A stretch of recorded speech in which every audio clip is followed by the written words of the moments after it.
Certains adultes, ils disent qu'ils nous protègent du monde extérieur parce qu'on est trop jeunes pour ça, mais au final, ils ne nous protègent pas, ils font juste nous isoler du monde extérieur. Est-ce que dès que j'aurai 18 ans, ça veut dire que j'aurai acquis une maturité que je n'avais pas avant? Et comment vous faites en fait pour libérer votre expression sans empiéter sur les pensées des autres?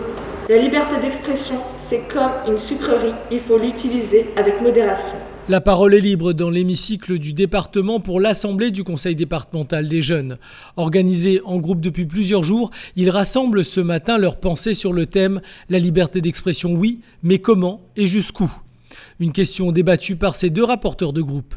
Libérer notre parole, d'être plus libre de nos choix, de ce qu'on dit, de ce qu'on fait, de se sentir moins inférieur au niveau des adultes et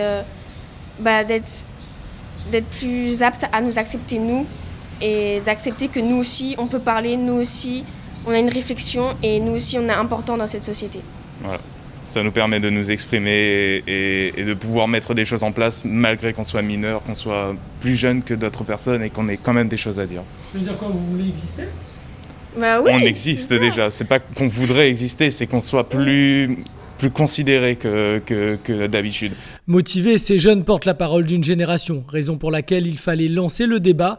L'association L'École du Bonheur agit localement et représente le COFRAD, le Conseil français des associations pour les droits de l'enfant. Moi, je pense qu'on ne leur donne pas suffisamment, ou alors pas comme il le faudrait. Ça va que souvent, en fait, ils parlent, mais est-ce qu'on les écoute? Il faut savoir que le monde d'aujourd'hui, ce qui est valable aujourd'hui n'est peut-être pas valable pour demain et les solutions qu'on a aujourd'hui ne sont pas celles qui seront peut-être valables demain.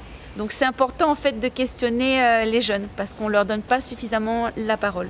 Les échanges avec les experts médias, juristes et philosophes permettent de donner de la consistance au débat.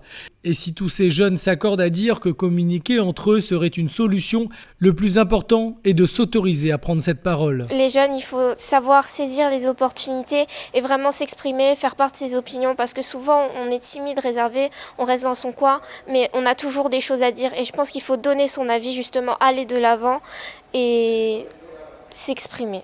Vraiment, c'est une clé en fait. Le 11 décembre prochain, un groupe de 5 jeunes représentera La Réunion à l'Assemblée nationale lors des États généraux des droits de l'enfant.